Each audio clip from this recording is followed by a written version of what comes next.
The Bible tells us where the Garden of Eden began. It even names 4 rivers that flowed from it. 2 of them still exist today, but after Adam and Eve were expelled, the Garden of Eden simply disappears. No description of its destruction, no final location, no explanation of what happened to it. Just one strange detail: God placed cherubim at its entrance to guard the way back to the tree of life. So what really happened to Eden? Was it destroyed? Was it somewhere in the ancient Middle East? Could the landscape have changed so dramatically that we could never find it? And why does the Bible seem to bring the tree of life back at the very end? The stakes. Because Eden wasn't just a garden. It was the place where humanity first lived in the presence of God. It was where the story began. And when Adam and Eve left, something was lost. But here's what makes the mystery even stranger. Genesis gives us geographical clues. It names rivers. It describes a region. It even gives us a direction. And yet, thousands of years later,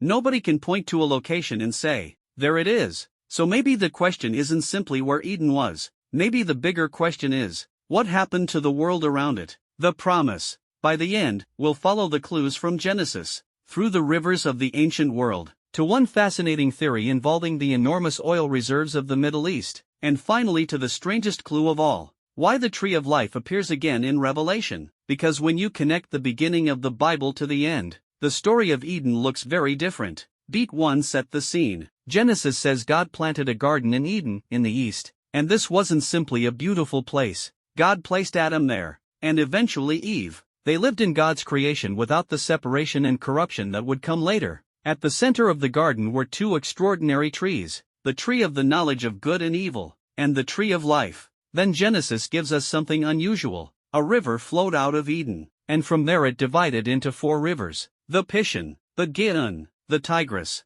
and the Euphrates. And that's where the mystery begins, because 2 of those names are immediately recognizable. The Tigris and Euphrates are real rivers in the ancient Near East. They're closely associated with Mesopotamia, one of the great cradles of ancient civilization. So for centuries, people have wondered, was Eden somewhere in this region? Some theories place it in Mesopotamia, others place it around the Persian Gulf. Others suggest that the ancient geography described by Genesis simply cannot be mapped confidently onto the modern world. And there's a problem with every attempt. We don't know exactly what the Pishon and Gihon were, and we don't know how the landscape described in Genesis corresponds to the landscape we see today. So the clues are tantalizing, but incomplete. Beat 2 the obvious answer. The obvious answer is, Eden was somewhere around Mesopotamia. The Tigris is there. The Euphrates is there. And Genesis places Eden in a region that sounds broadly consistent with the ancient Near East. So perhaps we've solved it. Except,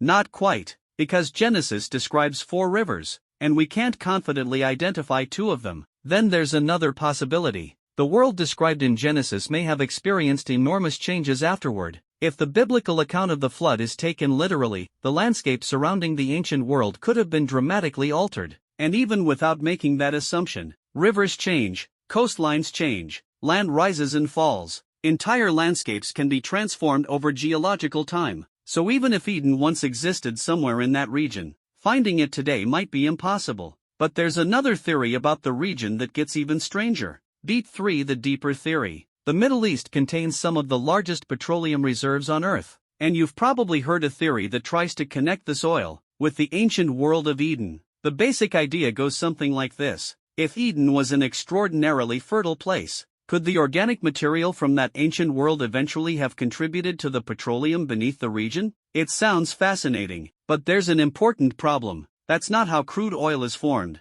Oil doesn't simply come from a garden becoming old. Petroleum generally forms from enormous amounts of ancient organic material, especially microscopic organisms that lived in ancient seas and lakes. They died. They were buried beneath sediment. And over millions of years, heat and pressure transformed that material into hydrocarbons. And the Middle East really does contain ancient geological formations capable of producing enormous quantities of petroleum. So the region's oil is real. Its ancient geological history is real. But there is no scientific evidence that the Middle East's oil came from the Garden of Eden. It's a fascinating speculation, not evidence that Eden has been found. And yet it raises another question. If Eden really was somewhere in this ancient landscape, how much has that landscape changed since the beginning of the biblical story? Because perhaps we've been looking for a garden in a world that no longer looks anything like it did. the turn what everyone misses. But here's the detail that changes everything. The Bible doesn't actually end by telling us where Eden went.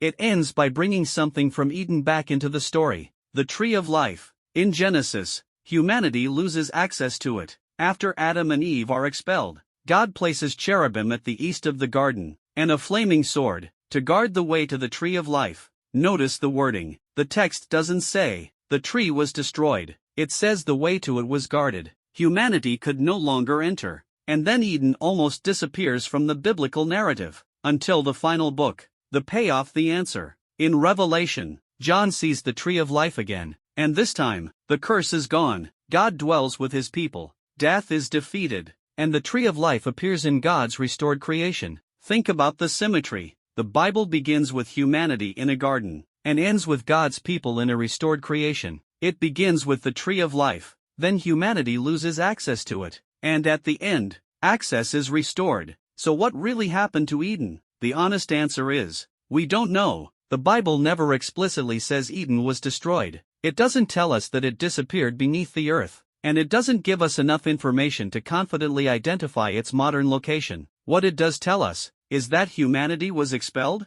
the way back was guarded, and the story moved forward. The meaning, why it matters. Maybe that's the real point. The Bible doesn't spend the rest of its pages trying to help humanity find Eden. It tells a story about humanity getting back what was lost. Eden represented God's presence. Humanity lost that presence. The world became cursed. Death entered the story. And from that point forward, Scripture begins moving toward restoration. For Christians, that restoration ultimately points to Christ. The garden was lost, but God's plan didn't end there. And by the final pages of Scripture, the curse is gone. God is with his people, and the tree of life is there again. So perhaps the greatest mystery about Eden isn't, where did the garden go? It's this: why does the Bible spend thousands of years telling the story of what was lost, only to show us, at the very end, that it can be restored?